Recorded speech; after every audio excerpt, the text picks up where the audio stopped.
Hello again, and hope you're all doing well.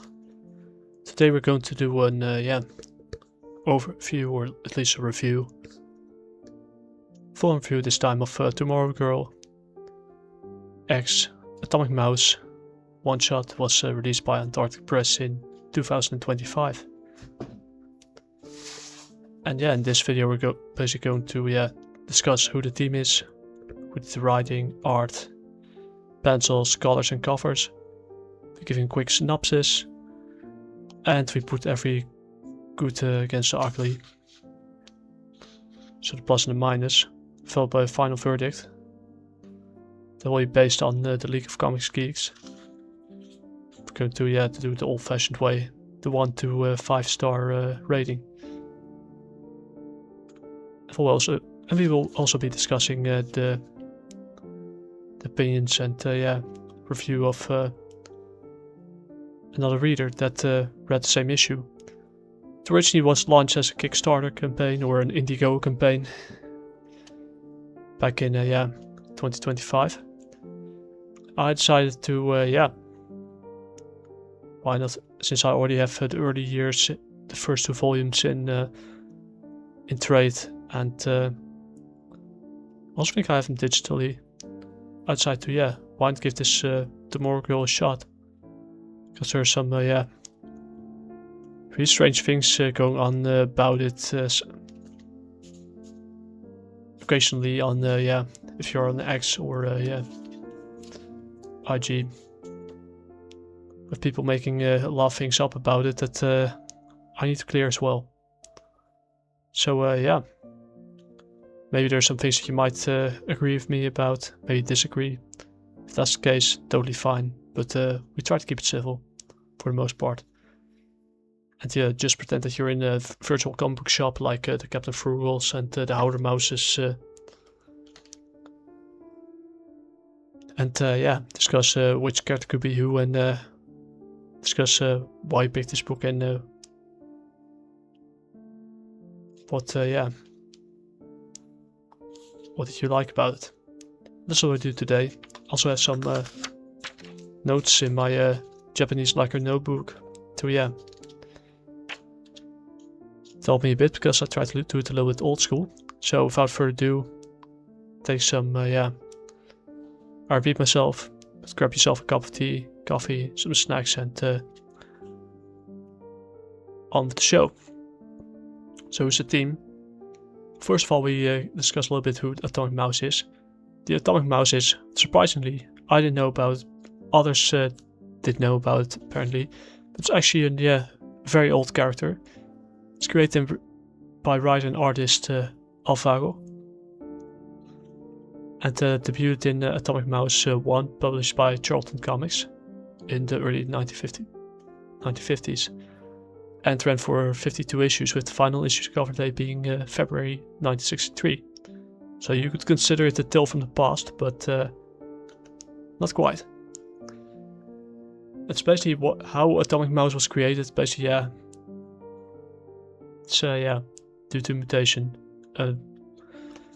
Not the usual kind of plot thing, how heroes are created, but an evil scientist shrunk Simoto Mouse.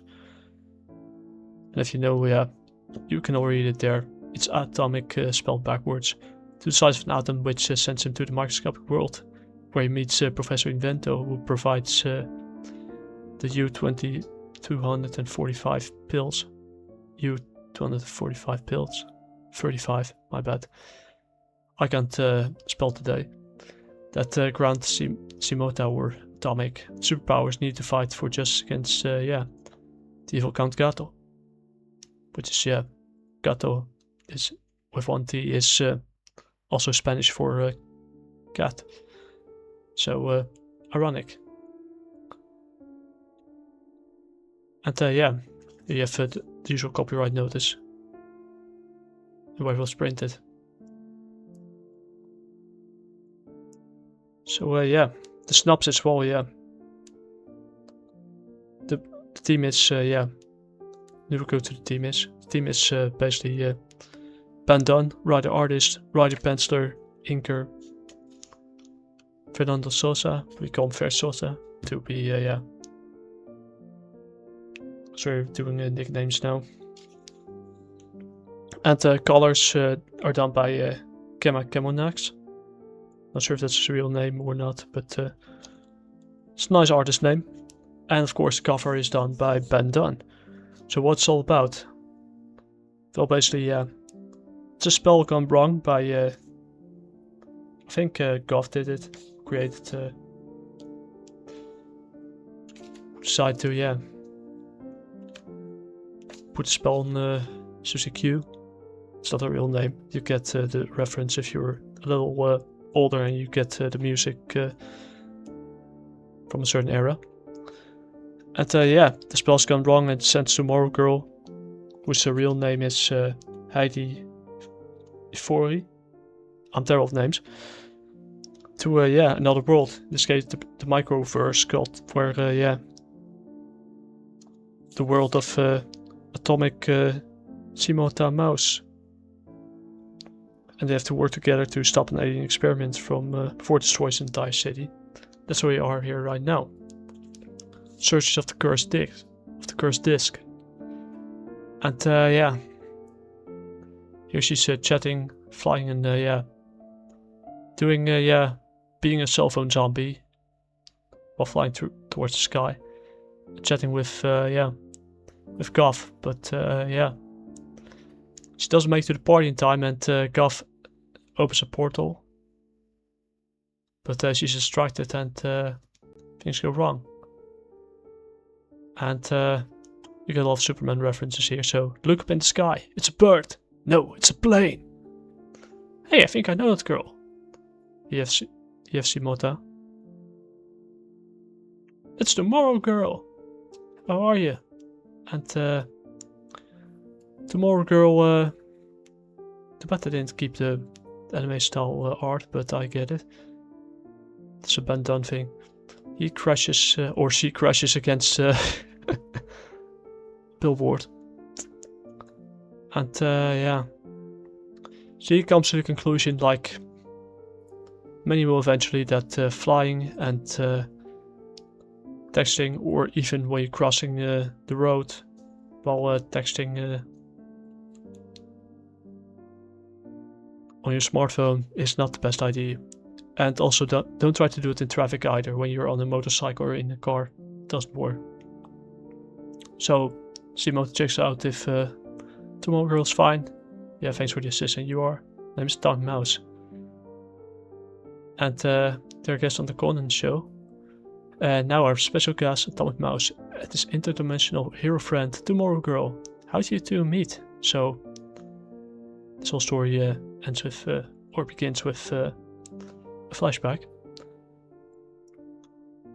where we flash back to the planet Felicidonia, the farthest place in the galaxy. Some alien species. And yeah, Mos Elk brings in the donuts because he's the great sage, and because everything on this planet tastes like crap.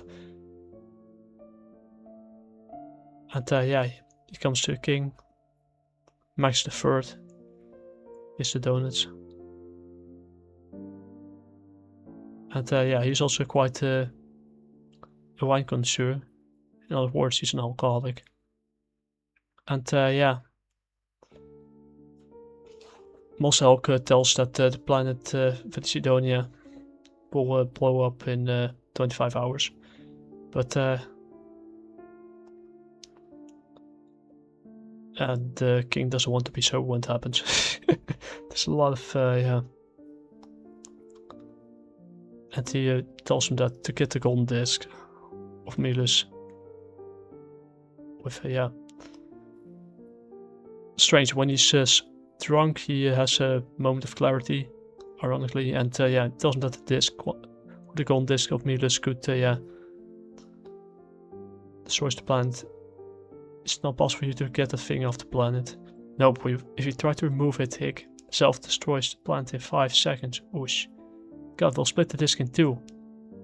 So they become tiny, split the disk in two, and they'll leave one part here, and the other will be sent to the filthiest place in the galaxy. And yeah, the disk of Miltus is cut in two, and Felicidonia will not be destroyed, and the part of the disk will be sent to space.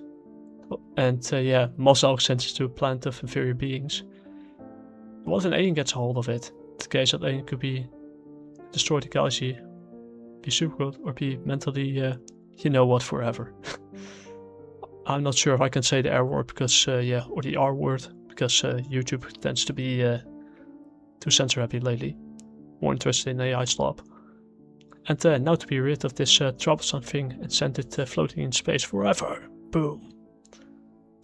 So it's sent into space, crosses the orbit of Saturn, and yeah, at least looks like Saturn. And yeah, it ends on planet Earth, close to a nerd who's watching, yeah, just trying to manage to capture a meteorite with titanium meteorite trap net. But those say this meteorite has other planets and crashes straight next to him, or at least close to him, sends him flying. And in the meantime, the secret space station of the Felicidonia is orbiting the Earth, and they are doing their basic research and yeah, scientific research of humanity. It tells them, yeah, who thought that those inferior beings would last so long in this place, Dingo? Still can't explain how they haven't become extinct, Dingalin. Nice names. And yeah, Mosel tells him that this has fallen to Earth. And yeah, Dingalin and Dingo are kind of frustrated because one of them was about to retire, and yeah, tells him to find the best superheroes for the job. And yeah, the nerdy guy has got a headache from the impact, but finds the part of the disc. And yeah, sees if it could bring him some yen. And yeah, that's night he sleeps. The guy named Eugene sleeps with this of Milus. But he doesn't know the danger he's in and what it's about to do to its body. What the radiation is doing to his body. And yeah, he slowly begins to transform. Typical, yeah, mutation, sleeping close to a meteorite. And it goes to the doctor, he doesn't know what he has to do. And apparently they have to amputate his leg. And then, yeah, I like the guy. Yes, a Dr. Harbin moment. Then let me tell you that the results are positive. You're pregnant. Oh boy. I can't get pregnant. Are you talking crazy talk? It's the nerd here. The scream for your burns. They don't spare anyone of this. I love it. Would you have something for hemorrhoids? I play a lot of Doom. Well, at least you got taste. I give him that. Not a big fan of shooters, but Doom is a classic. And meanwhile, Supergirl is attending with Dingalin and talking at the space station. And honestly, I only answered your ad because I'm new to this dimension and thought you could help. Well, we can help you. How do we know you can help us? Yeah, well, before we can help you. Oh, Dingo, is this really the best you could get? Trust me, Dingalin, not only does she have superpowers, she works cheap. If GP means for free. You know, I can hear what you're saying. Forgive me, Tomorrow Girl. We've been burned before, so by so-called superheroes. Huh. You have no idea. You should know that our civilization is very advanced and that we will teleport you to where your work is to begin. Oh, I think I lost the teleporter at the movies. I'm so embarrassed. You tell me now what we do. I can fly you. You're not going to scam us, are you? give me my compatriot, but we would gladly accept your offer for a ride. And so, also got the hit from the ad. So we can also meet your partner. And a bit later they meet with Shitoma. Will be her partner for this. Don't be misled, I'm really small but I'm very strong. And he lifts up a rock. He is strong. And yeah. One of both Dingle and Dingelin sent a drone, in this case robotic housefly to Eugene. And fortunately he has a record player, so puts it in the record player, lets it spin. And yeah. Here's basically a message from Space Command. This is Space Command. Do not touch the disc without gloves or proper protection. May be harmful to your health. Now you tell me. If you find the disc in your backyard, know that it is cursed and could destroy an entire planet. What? And yeah, dispose of this disc immediately, dump it in your space toilet, bury it in the kindergarten playground, or go, yeah, basically take a dump. And he has an extra large toilet, but for some reason it takes all the sewer material and water, and yeah, all the waste, and transforms it into some kind of yeah, sewage monster. But he sneezes and apparently it freezes him, and van push of button, or his kneecap, it gets destroyed.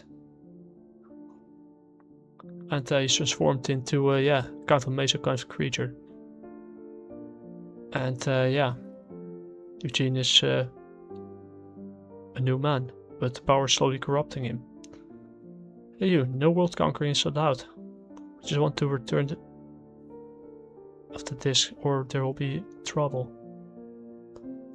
So you want a disc, eh? You can eat it. And he throws the disc. And yeah. Meanwhile, Supergirl uses heat vision. He does the same thing. Pushes her aside. Lights nothing. Are you okay? You faint? Ho ho ho. You should know better. That this isn't for little girls. Nice.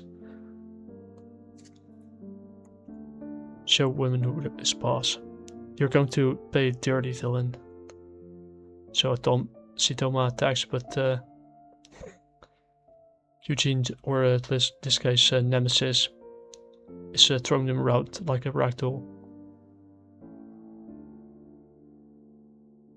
And yeah, Dingle Dingeling tried to manipulate his mind. Yes, sir, I will do as I command. He will give me the disc and stop being your own nemesis, Eugene. But he overpowers both the creatures with his own, or aliens with his own brain power. And gives himself the moniker known as Nemesis. Now no one will stop me. I will rule the world. And yeah, they underestimated him. Teleport and they see Nemesis attacking a nearby city. They try to use a mega beam and they catch him in a tube. Or at least in a holding tube. But he escapes again.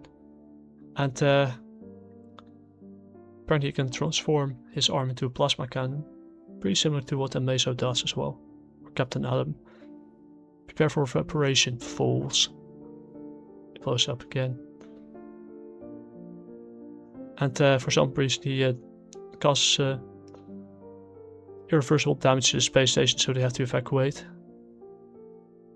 And with one with one blast of his plasma cannon, he blows up the moon.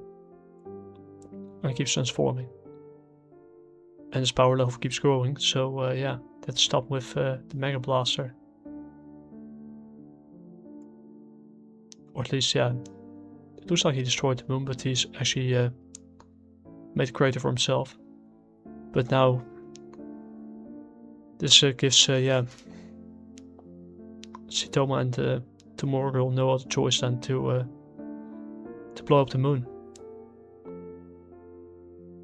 And they tell her, yeah, to everything in power to blow it up. And from the space station, the moon gets destroyed. And they feed the power of the disk and Nemesis, and the moon presumably be destroyed, but Felicitonials, they decide to rebuild the moon again, because yeah, otherwise without the moon there are no tides. And yeah, ocean life will be much harder to have a much harder time to keep going. So yeah. And they recover the disc.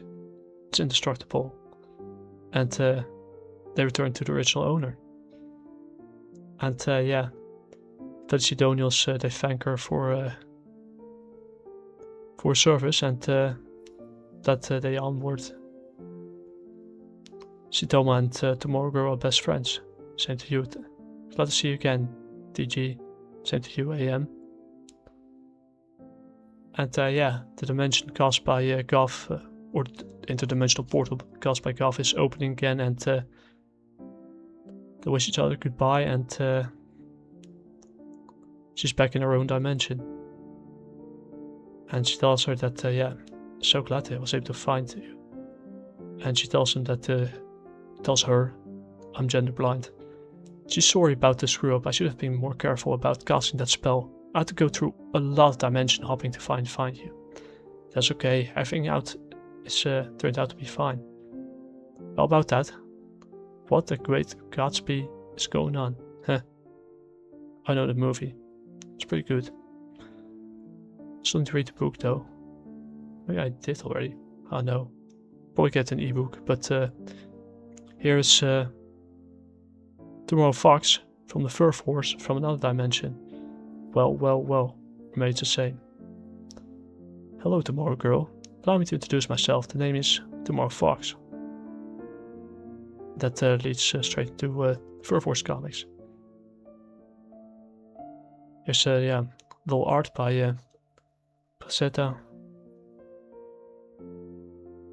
With some Atomic Mouse action. Here's a blank back cover. And first I'll take another sip of tea before going into the good, bad and ugly.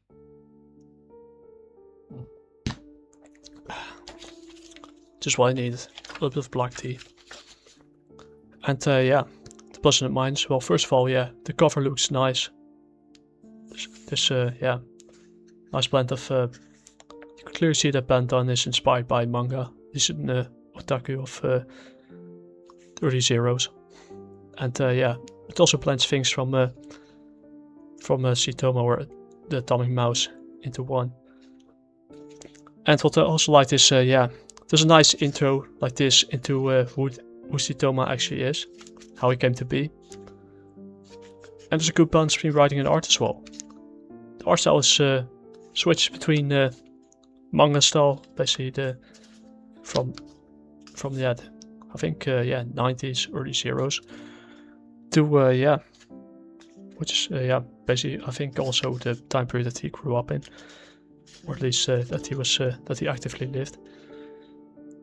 And yeah, the switch between cartoonish and I repeat myself, manga, and it's not afraid to switch from all ages to adult humor, even using the R word.